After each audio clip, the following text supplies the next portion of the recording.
Right, so that's my notification, 11 o'clock. Thank you for everyone joining us on this whole cold winter's day, mid-March, early March, which as the weather was getting warmer, it was too good to be true, and loads of snow this morning. And what more can you ask for is half an hour, 45 minutes listening to me, all talking about tax changes that are coming up in the 1st of April, all gloomy, horrible news, but we'll try and make it a little bit fun, and hopefully you'll come away with some ideas of how to mitigate some of the tax and be a little bit more tax efficient, and just be aware of tax changes coming from the 1st of April. Obviously, there's a caveat with this, that the budget next week could change all of this that I'm going through. Hopefully it won't, unless it's obviously to everyone's advantage. But just watch the budget next week, and obviously we'll be letting everybody know via social channels and emails the changes that happen shortly after. So let's crack on. Most of this webinar is around the changes in corporation tax rates, because that is the main change, and hopefully most of you attending this are business owners, and this will make obviously a big impact to your cash flow, and obviously being aware of the changes that are coming. And there's a few sort of peculiarities that you've got to be aware of. So let's crack on. Tax changes. So very briefly, as you most probably know, it's increasing from 19 to 25%. And as again, you know, from the autumn budget, the dividend tax-free allowance is being reduced from £2,000 to £1,000. Believe it or not, do you remember when it used to be £5,000 a few years ago? And for those young enough to remember, that it was actually tax-free up to your basic rate allowance of 50 grand many years ago. But then you can see it is actually now being eroded, £500 the year after. And those are the tax rates that are applicable to dividends. Basic rate tax pay up to £50,000, 8.75, increasing to 33.75 and 39.35 additional rate. Higher additional rate thresholds, as most of you know, this is where you pay 45% or 39.35 as dividends, reducing from 150,000 to 125,000 and 140 pounds. Don't understand why they didn't round it down, but that's the figure. So more people are going to get caught in the additional higher rate tax bracket. And I think most importantly, which people just don't realise, that all these allowances and thresholds are all fixed till 2028. So as inflation is going at a rapid rate, more people with more larger pay rises are going to get sucked into the higher rates. So just watch that. Oh, sorry, I did say that I will be taking Q&As at the end via Zoom. So if you want to put anything in the chat box, then I'll review it at the end. So I'm sure quite a few people will have questions, or even I'll try and open up the mic. That should be fun. But then again, if you've got any queries afterwards, just contact me. My details I'll give you at the end. Also, the CGT allowance is being reduced from 12,300 to 6,000, and then 3,000 the year after. So that's a massive cut in CGT allowance, which they've never done. They've always increased it with inflation. First time they've actually started really cutting the CGT allowance. As you know, CGT is tax on any capital assets that you sell. So the corporation tax changes. These are quite important. Profits below 50 grand still at the same rate, 19%. So nothing changes. But then all the excitement happens between 50 and 250,000 pounds, where the marginal relief applies, and there's this 26.5% tax rate called taper relief that the government have not mentioned, and is quite a big tax rate increase for those profits in that bracket. And then profits over 250 will be taxed at 25%. Again, be very aware, it's all profits are taxed at 25%. So if you 250,000 and a penny, all of it will be at 25%. There's no scaling or there's no marginal rates. So you're straight into that bracket.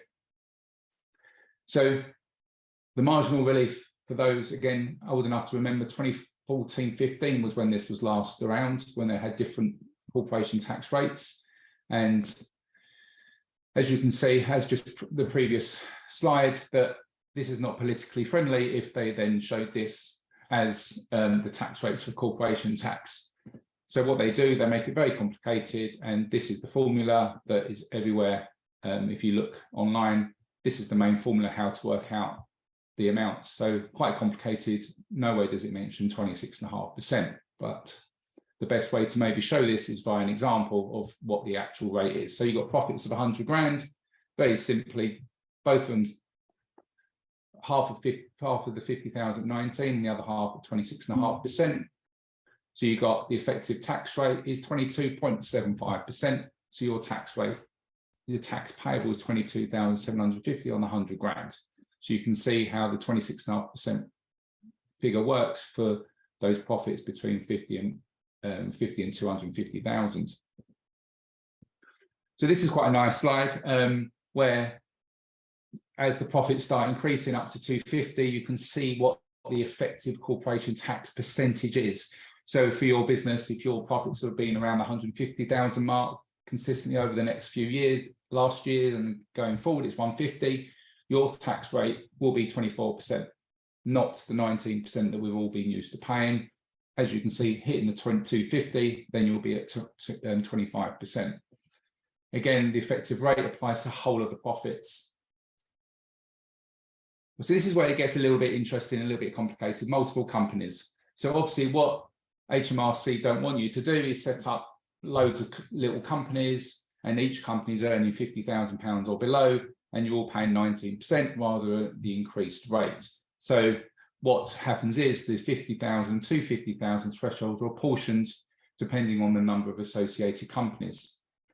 So associated companies are companies under common control. All right, companies will all be associated where they are controlled by the same individual.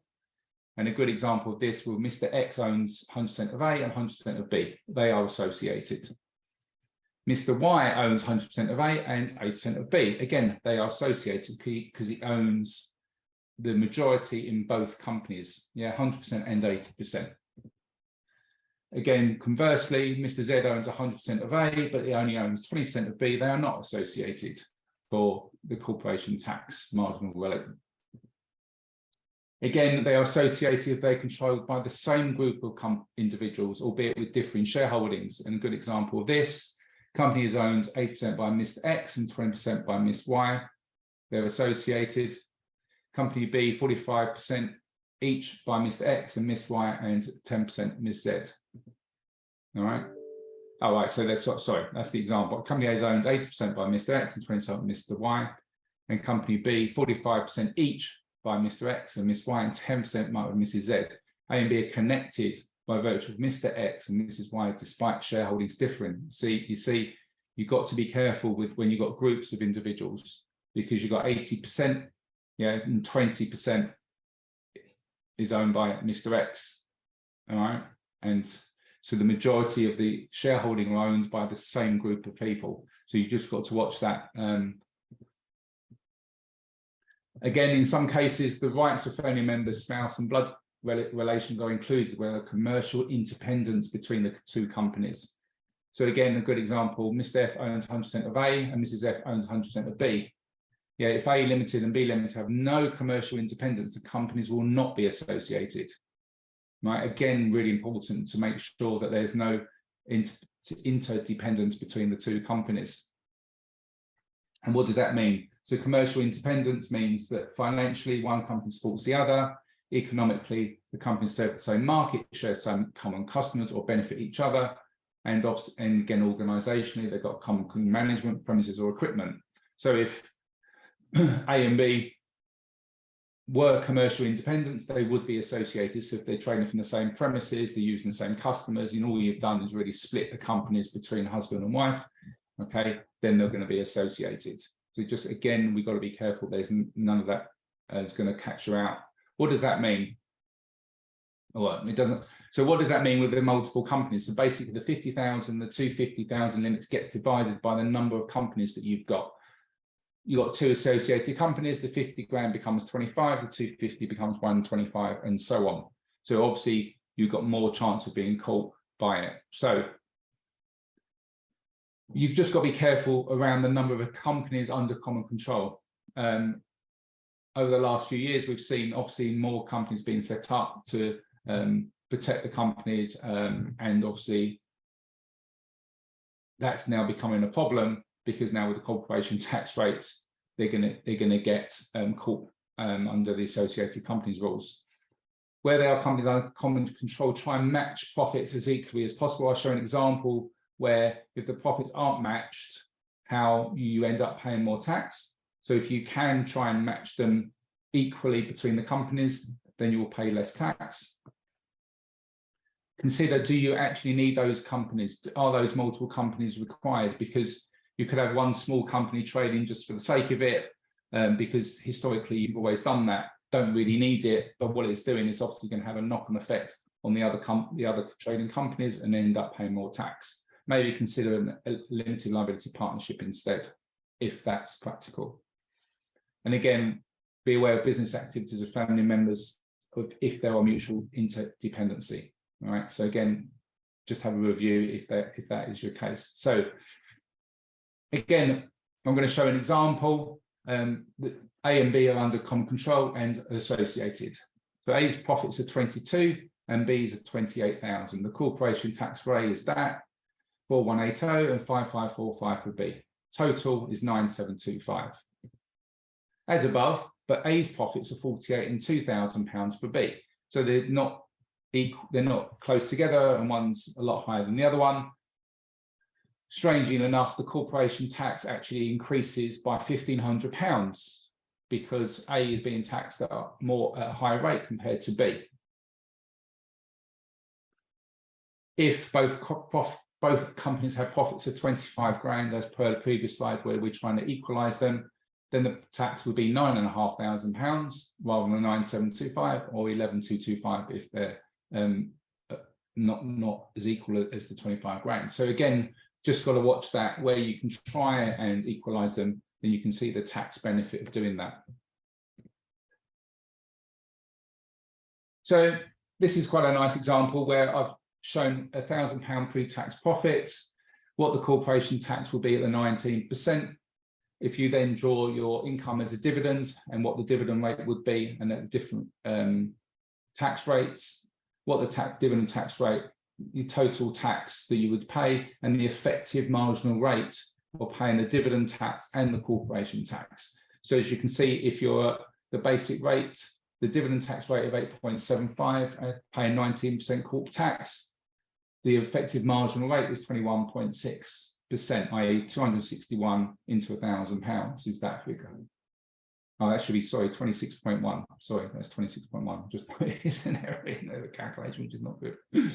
The next band would be same, but you're paying obviously a higher rate of dividend tax. So the effective rate is 46.3%, 463 into 1,000, and then 50.9.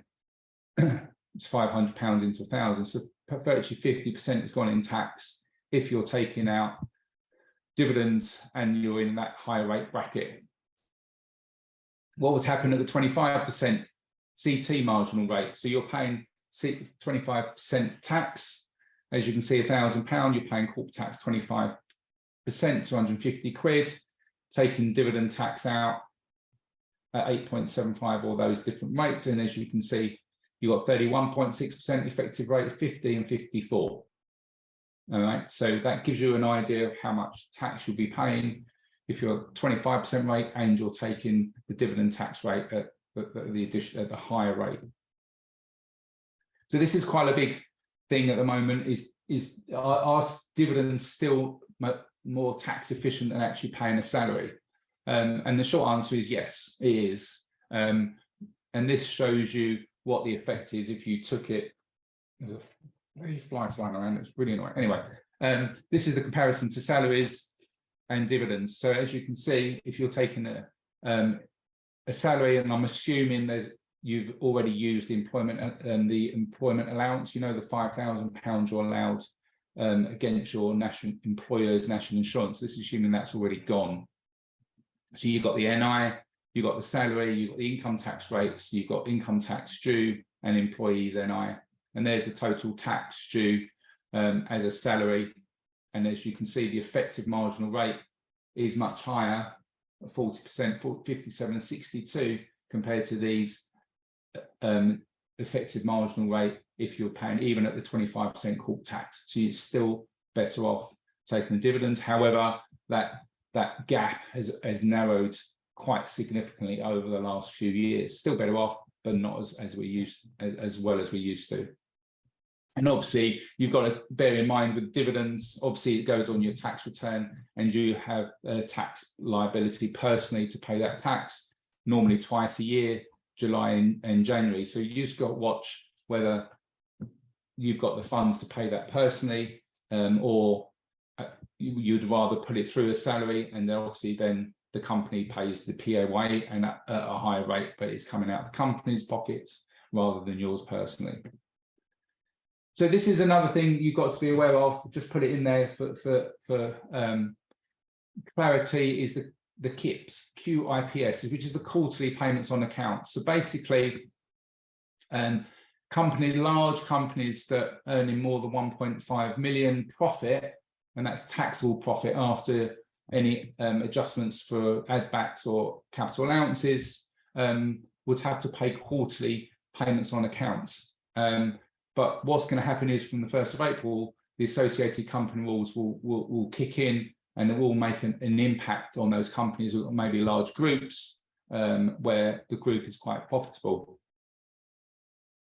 So at the moment, where there are other 51% group companies, this limit is divided by the total number of group companies. So at the moment, you've got to look at the 1.5 and divide by the number of group companies. I went too quickly.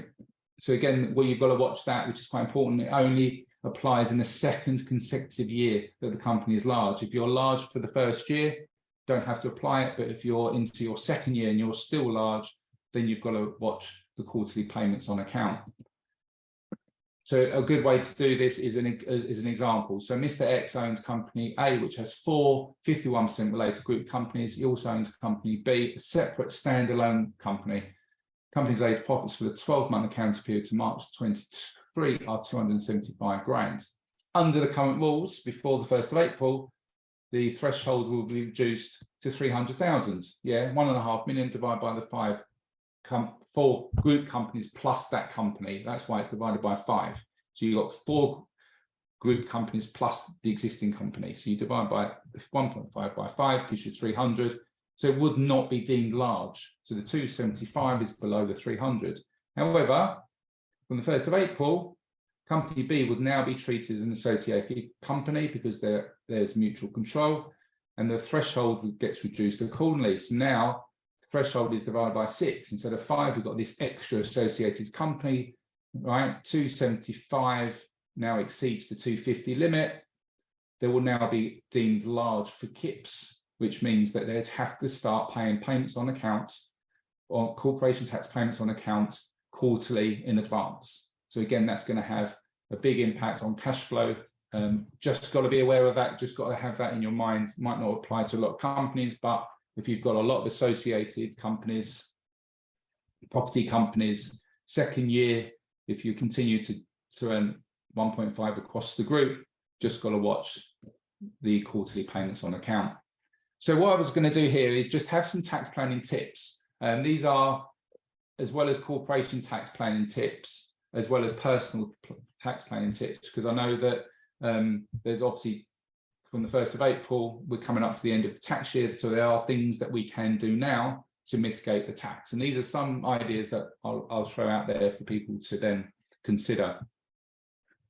So contribute into your pension scheme. As you know, most individuals have a limit of £40,000 a year they can put into a pension scheme, and they have actually, you've still got the unused relief from the previous 3 years that you can put in. So if you've got a pension scheme that's in existence, so again, you've got to be careful that you can't set up a pension scheme and use the 3 years. Well, you've got to have something in existence before you can use the unused relief for those 3 years. So you could put in 160 grand in one go if you had the cash flow.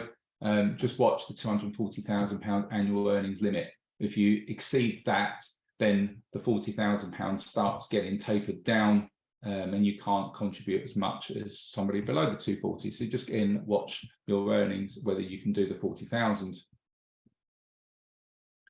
Again, contribute into an ISA if you have the funds available. Every year you can put £20,000 into an ISA. The beauty of an ISA, especially the stocks and shares ISAs, all tax-free. All the returns, dividends, gains, all tax-free within that ISA wrapper. So if you haven't utilised that, it'd be definitely worth doing it before the end of the tax year.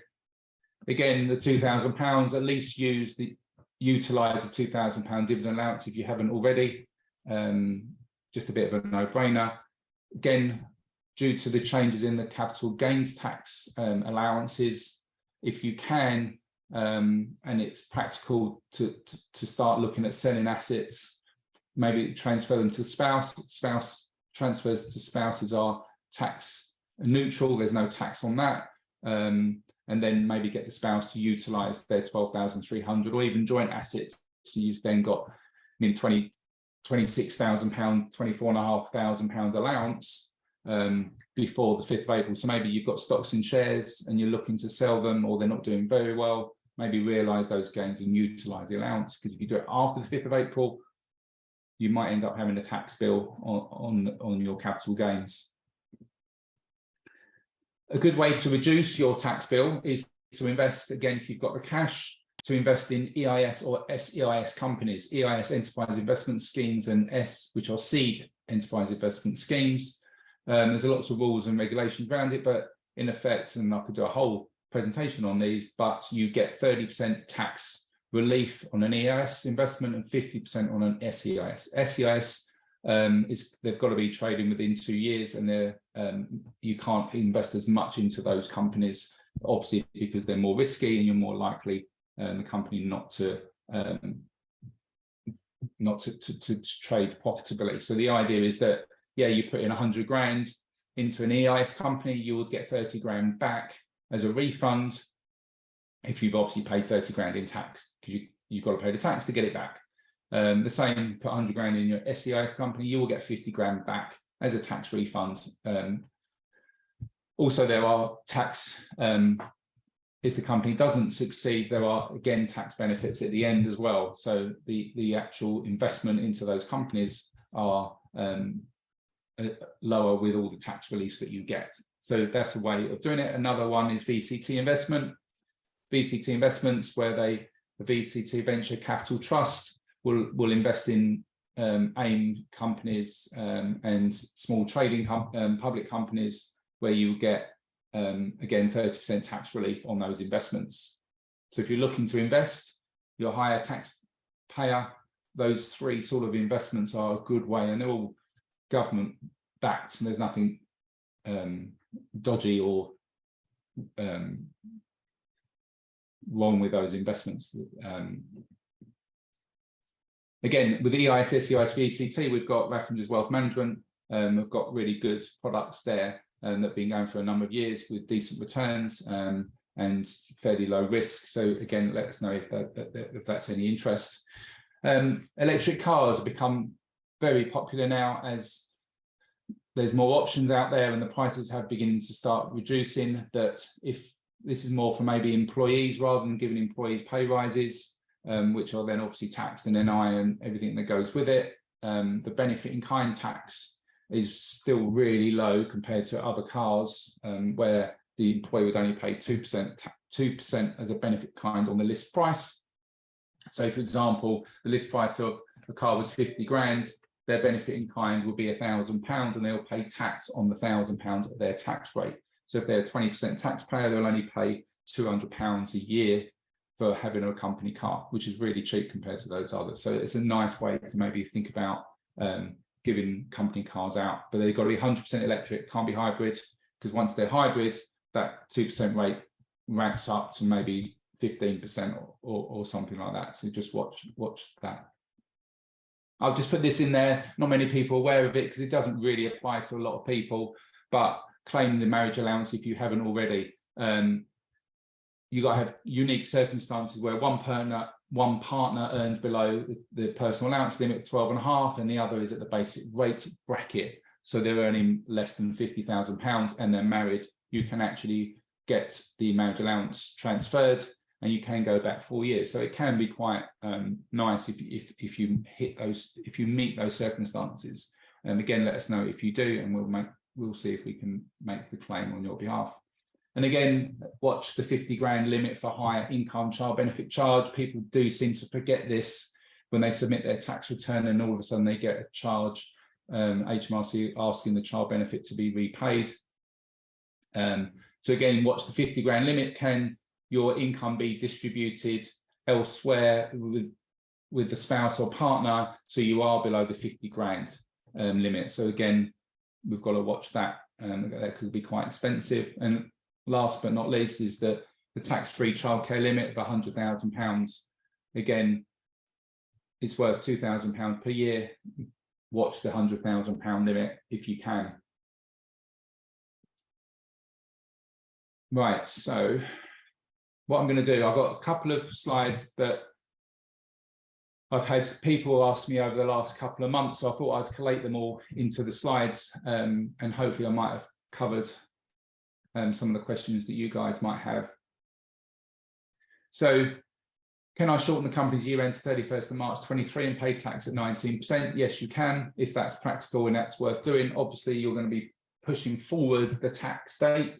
Yeah, if your year end was maybe June 23 and now you brought it forward 3 months to March, you're going to pay tax 3 months earlier, but you will pay it at 19% rather than if it's 25%. So you can do that if that's actually practical and worth the tax saving.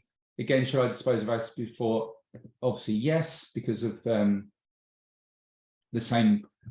This is talking about corporation taxes. This is talking about companies disposing of assets. Again, yes, you should do to benefit from the 19% tax rate rather than going into the high rate. Can I carry forward losses and obtain tax relief at 25%? So if you think about it, maybe this year's a tough year, or last year up to March 23 is your year end, you've incurred a loss.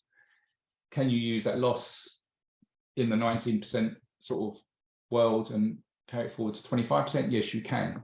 So it'd be worth carrying that forward rather than maybe going back and obtaining a tax refund, because you can still go back 1 year and get that tax refund if it depends on the cash flow of the business. Should I be paying into a company pension scheme to obtain tax relief at 25% after the 1st of April? Definitely yes, because now you're obviously getting a higher tax relief than you were before. So you're getting it 25% rather than 19%. So I'd imagine there'll be quite a lot of people trying to sort of maximise their pension contributions going forward. Is it still worth buying an electric car to reduce corporate tax at 25%? Yes, it is. Company cars, they haven't changed it. 100% electric cars have to be brand new, and you get full capital allowances on that car if you buy it. So if you're buying it on HP or a loan or buying it outright, not a contract hire. If you're contract hiring it and you're giving it back after the contract term, tax rules are different. This is if you're buying it outright, then the whole amount will come off your profit for tax, and then you're obviously getting relief at 25%. So again, electric cars are very good. Cannot claim any VAT back on electric cars, so watch that. Some people have argued that the salesmen have said, yeah, you can get that VAT back on a company car, which you can't. Again, if you're contract hiring it, the rules are slightly different. But from a corporation tax point of view, it is still worth buying an electric car. What rate do I pay if my company is an investment company and receives rental profits? Unfortunately, it's all at 25%, even if the profits are below £250,000. So yeah, for those property investment companies earning profits, just be aware that you will now be taxed at 25% on all your profits. So you don't have this marginal rate relief. Should I delay paying staff bonuses to after the 5th of April 23?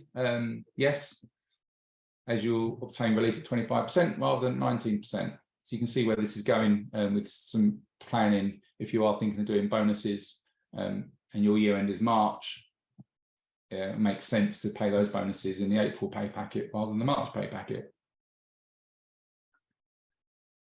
Yes, so assets, I think I've covered that. That's a duplication of the question. So if there are any questions So that's the end of the slideshow. 32 minutes. That wasn't bad. Oh, there's one I can see. Would a second-hand car be beneficial too? If it's electric, no, you don't get it's got to be brand new to get the full capital allowances allowed against your corporation tax. Second-hand, you do get some capital allowances, but nowhere near as much as you would on a brand new car. If it's not electric, again, you could just get the normal rules, and you get you do get a little bit allowed.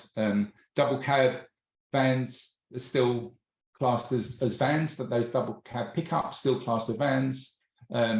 Again, quite a nice way to maybe get some tax benefit without paying the benefit in kind with double cab vans, and even the vans are taxed at a low rate.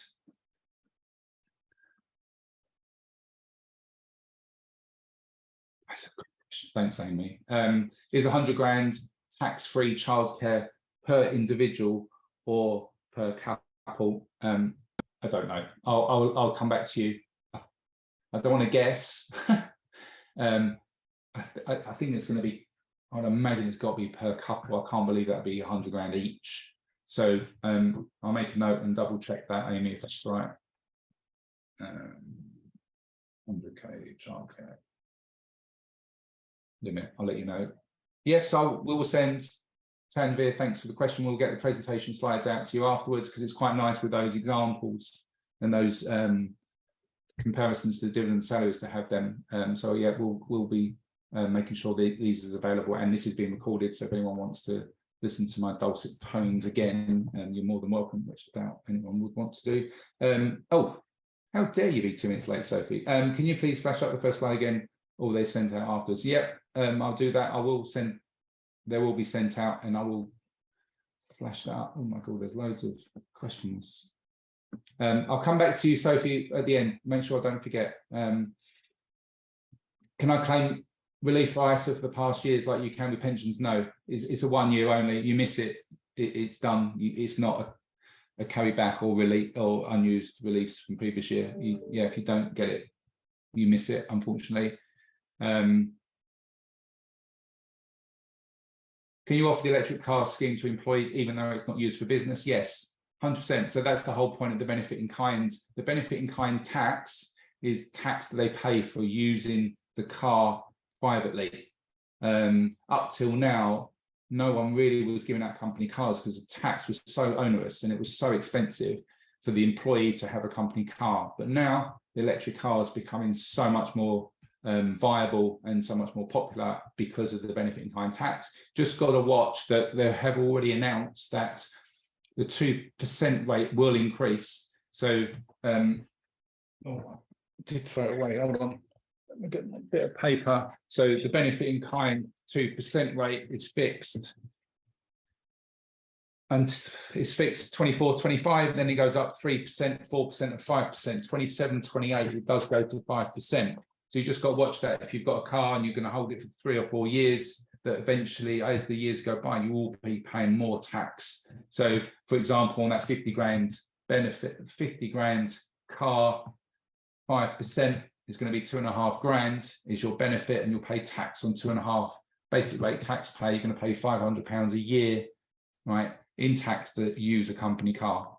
All right. Obviously, if you're a 40% taxpayer, it's going to be double that. So you just got to watch that it is increasing, but nowhere near the rates that for a normal car. So, for example, a CO2 car with 100 CO2 emissions, which is sort of middle of the road, at the moment you pay 25% on that 50 grand. And 50 grand is your purchase price of the car, you're paying 25%. I should work that out in my head, but it's 12.5 grand is your benefit, and you'll pay tax on that.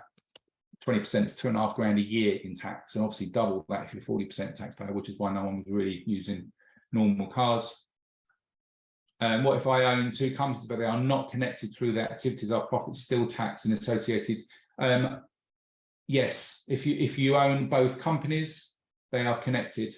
Even if they're not, the activities aren't connected, they're still associated 100%.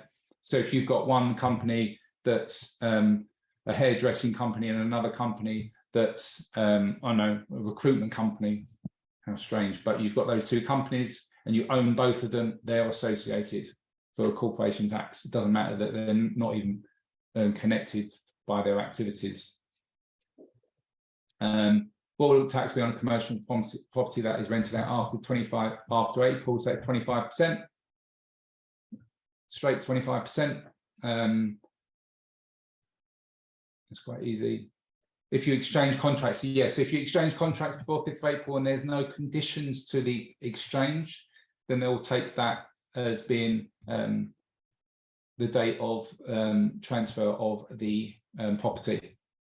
So you've got to watch the exchange. Yeah, if there's any conditions to the exchange. So, for example, you exchange contracts subject to something, then it won't. It's not based on the exchange date. It will be on the completion date. What is the childcare allowance for? We pay for a nanny. I'll come back to you on that childcare allowance. It's not. I haven't really got too involved in childcare allowances too much, but it's more where I think you've got to apply to registered childcare nurseries or nannies, and if they're registered, then you get the tax relief. I think the government pays something towards the childcare costs or something like that, but I can send you some more details on that. If that's okay. I don't want to get too sort of bogged down with the detail. Can the company pay into the ISA directly? No. So an ISA is for individuals only. Companies cannot get the relief on ISAs. This is an individual thing, nothing to do with companies.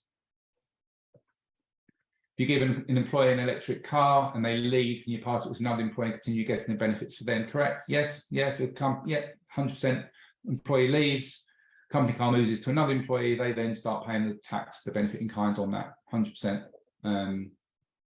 You're more than welcome, whoever said thank you. If I had a pension from a previous employment, but it hasn't been used for about years, that's fine. Yeah, if it's as long as that pension has been in existence, you can still use the unused relief. Can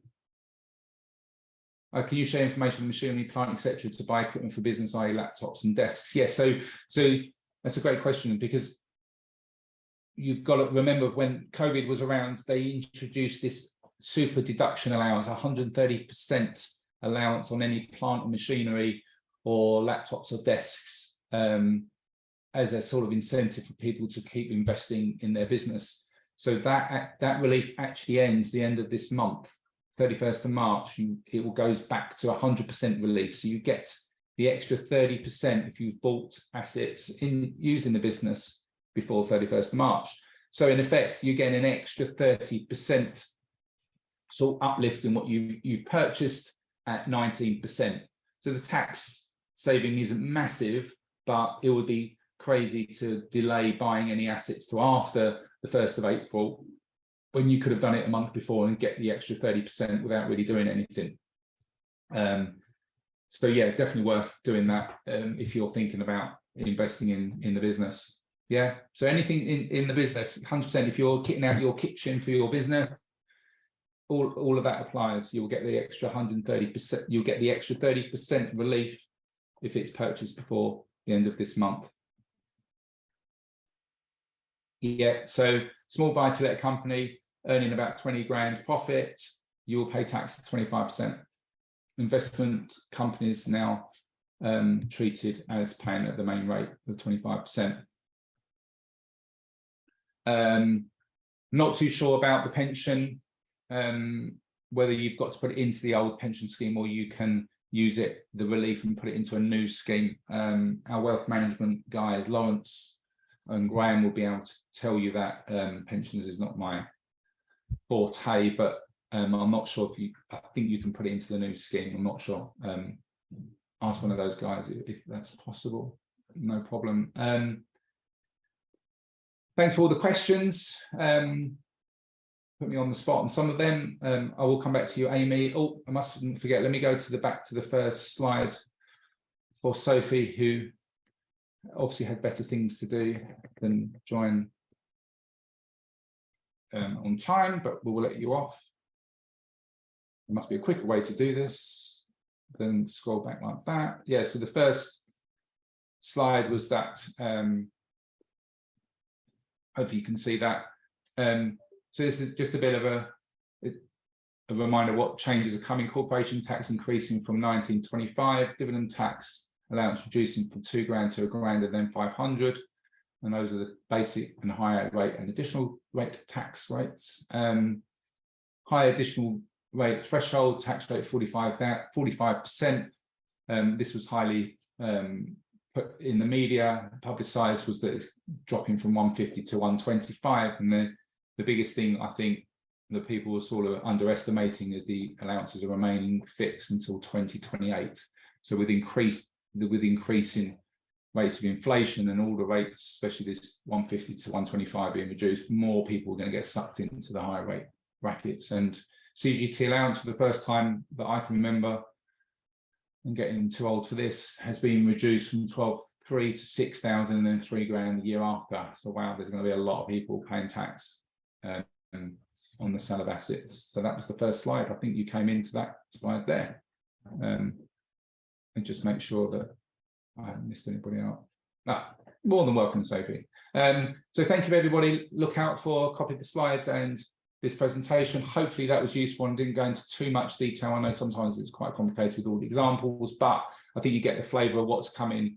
Fingers crossed they change it all again in the budget next week, and I have to do another presentation and change it all again, but I'm sure that's not going to happen. But thank you all, have a good day, and speak to you shortly. Thank you.